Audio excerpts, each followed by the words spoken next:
All right, let's continue my NBA entertainment rankings. And as I've talked about before, these entertainment rankings are not just league pass rankings. It's not just talking about the product on the floor. It's not just power rankings, talking about the contenders. We can do that at a later time. This is more of a big overview. You're following the league. You're listening to my podcast and other shows. You're watching TV. Who are you most entertained by, period, for different reasons? Who's contending? Who's competing? Who has stakes? Who's a star you want to tune in to watch? Who's got a bright future? Who do you want to invest in early? How's the product on the floor, the X's and O's? Are they a fun team to watch? Does this team also, do they have chaotic potential? Could they be a fun train wreck to watch? So far, from what I've had, is number 30, the Brooklyn Nets, number 29, the Milwaukee Bucks, number 28, the Sacramento Kings, number 27, Phoenix, number 26, New Orleans, up to number 25, the Los Angeles Clippers.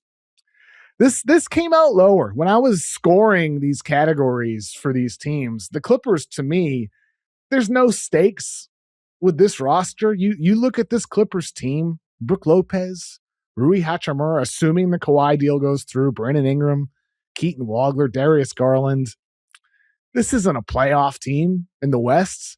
This isn't even a play-in team in the West. They're not really competing for anything, that this roster isn't. I think you look at the star gravity. Are you tuning in to watch Brandon Ingram? Are you tuning in to watch Darius Garland? No. Like, this is bottom of the barrel in terms of star gravity. The future of this team, I like Keaton Wagler. I like Yannick Conan Niederhauser. I like Kobe Sanders. I like Baba Miller. I like some of the young guys, but they're okay in terms of young guy upside. The product on the floor, I don't know what this is going to look like.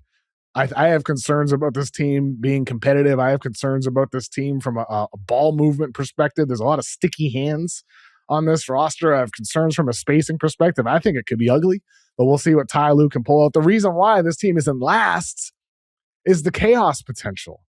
It's because of the aspiration investigation and everything going on there and all the drama that is surrounding this team. That's what pulls them up to 25. Otherwise, I think this is one of the blandest teams in basketball. Just being totally honest, nothing against you Clippers fans. I don't get excited about this roster, period. I think they're a very boring team overall. It's the off-court stuff that makes them interesting right now, with the chaotic potential of suspensions, fines, draft picks being removed, and how that therefore influences the product of the team as a whole. Now, that said, I do think Ty Lue, being the great coach that he is, could turn this into something. I do think the Clippers, with these collection of guys, they do have a lot of solid names. I mean, maybe they become a fun team to watch. And if you're a Clippers fan, that's what you got to hope for. You got to hope Ty Lue can take these names and make them fun and make them interesting and make them play a selfless style of play. You got to hope that Keaton Wagler, he becomes the true number one reason to watch this team. Does Keaton Wagler look like a star? Keaton Wagler, last year at Illinois, an unexpected one and done. Nobody thought he'd be the NBA draft this year. Nobody thought he'd be a top 5 pick. Never mind just in the draft. Never mind being a guy that would declare. Top 5 is insane for him. And obviously he stunk at the start of Summer League, and then he had some good moments. And so I think with him being paired with Darius Garland in the backcourt, he's got some support. Even having Brandon Ingram and Chris Dunn and Kobe Sanders and other guys like that who can do stuff with the ball in their hands, I think that alleviates the pressure off of him and can also put him in situations where he can both thrive on the ball and without the ball. And so I like the fit for Keaton Wagler, and I'm optimistic about what he can be in his long term, but we'll see how it looks earlier in his career. And if he becomes a guy that makes you want to turn on your TV, because he certainly became that at Illinois a lot last season. We'll see how it translates. Up next, the Golden State Warriors. The Golden State Warriors. If I had done these rankings every year since I've been in sports media since 2013, that was my first year. The 2012-13 season was my first year. I tacked on at the end of that when I started writing for Celtics blog. I think even back then, the Warriors wouldn't have ranked this low.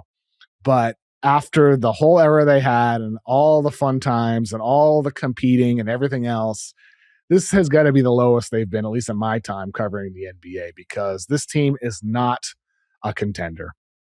Period. They're not. We've already seen reporting around this team that Stephen Curry and Draymond Green acknowledged that they're not contenders. The reason to tune into the Warriors is Stephen Curry. I mean, that's why they still have so many national TV games. That's why we're going to see Golden State on national TV a lot this year, maybe too much. I would argue it's a bit much on Christmas Day. I'd rather see a young guy get put on that stage, but that's just me. I mean, look, it's still appointment television to watch Steph. That's, again, why Golden State rises up the ranks here. We get Spurs at Warriors on January 30th. Wemby versus Steph. KD and the Rockets. He makes his return to Golden State if he decides to on March 7th against Steph. Steph faces LeBron on March 24th and March 31st. So we get some late season games. Like, those are March games for the KD matchup and both LeBron matchups. What's Golden State even going to look like by then? I think that's a legitimate question for this roster, because I think for them, there is real chaos potential for the Golden State Warriors. That is, to me, I think, one of the intriguing aspects with them. Would I say they're a 10 out of 10 chaos potential? I don't think so. Are they a 6, a 7 chaos potential? Something along those lines, I'd say, with Golden State. And you really couldn't have said that any other year. Even the year Steph got hurt, that was just injury. This chaos potential is the fact that you have Draymond Green coming back on a 1-year deal, acknowledging on his podcast the possibility of being traded. The Warriors tried to trade him in February. That's a possibility. Him and Yaxel Lenenborg, how will that relationship develop? It's been a little weird over social media and whatnot over the course of the summer. I'm sure it'll be fine. It's just, they're just kind of nagging at each other over their podcast and Yaxel's Twitch stream, but we'll see how it manifests. Of course, actually in the locker room, hopefully no punches thrown by Draymond. Kristaps Porzingis, hey man, like, I'm rooting for him to stay healthy, but Potts seems pretty serious, and I don't know if he's going to be able to stay on the floor. And Steph Curry, of course. The Warriors, I mean, Mike Dunleavy, their general manager, what a weird press conference he had in Golden State this week. He was asked about Steph's long-term future with Golden State and gave an answer about how, yeah, I feel confident Steph's going to be here long-term. He hasn't said anything to me about trade demands or anything like that. And it's like, oh, wait a minute. You're getting into this. And he continued talking about it. And he's like, yeah, if Steph makes a trade demand, we're going to have to listen and talk about it. He deserves to go where he wants to go. It's like, you didn't have to keep talking. You could have stopped that. He hasn't said anything to us. We feel confident that he's going to be here for the rest of his career. But Dunleavy really opened the door for Warriors podcasts and local radio stations to talk about what's going to happen with Stephen Curry. Because to me, my read is what he said, that there's no indication that Steph is going to ask out. But, and this is really what matters most here, Stephen Curry himself has talked about the desire to continue competing. Stephen Curry himself had joked earlier in the year about asking his father, Del Curry, if he could wear number 30 if he played in Charlotte. Stephen Curry is in a position still in his late 30s where he's still one of the 5 to 10 best players in the NBA. And if Golden State is making no effort to really contend, I do think there's a real possibility of him deciding, you know what? They traded Draymond. Maybe that happens in December or January. They traded Draymond. There's nothing here for me anymore. There's nothing here. Because to me, when I look at the Warriors and Stephen Curry, I feel like the breakup's already happened on the Golden State Warriors front office ownership side of things. It's very clear Joe Lacob wants to rebuild. He wanted to rebuild going back to the 2 timelines when they took James Wiseman and Jonathan Kuminga. He's wanted to rebuild a long time. That 2022 championship was very fortunate for them. And now you have a team with old Draymond, old Steph, Kristaps Porzingis, Al Horford, old / injury prone. Yaxel, I'm very happy with him. Podziemski, I like him more than most Warriors fans do. Santos, he's a solid bench guy. And Jimmy Butler, who could miss the entire year with a torn ACL, and Moses Moody, who is in all likelihood going to miss the entire year and possibly miss parts of next year too. This Warriors team is not a contender at all. There's no chance of them contending unless they decide to cash in their future picks, and all indications are they won't. And so I think the number one reason to tune into the Warriors this season on pods and reading about them and just keeping your ear to the ground with them is the chaos potential. And that's a sad thing to me. The number one reason to watch the Warriors should purely be about the basketball on the floor with what this team could be. And maybe they become that.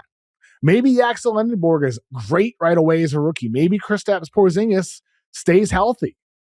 Maybe Parjimski takes a leap. Maybe Jimmy Butler comes back in January and he's one of those guys who returns from injury and he's himself right away. And maybe the Warriors come February, things turn around and they're like, you know what? Let's make a trade. Someone became surprisingly available. Maybe that's what this Golden State story will be about, where we do lead to the Warriors making a deal. We do lead to the Warriors playing competitive playoff games. And we do lead to Stephen Curry and Draymond Green playing their entire careers in one place. I think that would be awesome. And bring Klay Thompson back too while you're at it. I think that would be the ideal way that this goes. That's what I want to happen. That's what I've wanted to happen in the last year and a half when I've been writing about and talking about the idea of trading away Draymond Green and trading away Stephen Curry. That thought is rooted in my desire for this team to actually do something and make a move to bolster their chances of winning a fifth ring. And the fact that all of their actions have shown otherwise, it's what's so frustrating for me as a Warriors observer. And I just can't imagine how infuriating it is as a true Warriors fan. And so I can't say I feel for Warriors fans because I know what it's like as a Patriots fan to have experienced so much success and have enough rings to last a lifetime. I don't feel for you. You guys have experienced more good than most fans ever will in their entire lifetimes, 2, 3, 4 times over. But in this current moment, I do wish it was better for you, Warriors fans. Thank you for tuning into the Kevin O'Connor Show today. Make sure to subscribe to Yahoo NBA so you can keep up with all of our NBA coverage. And if you enjoyed today's video, please make sure you give us a like and leave a comment down below with your thoughts. We'll see you for the next one.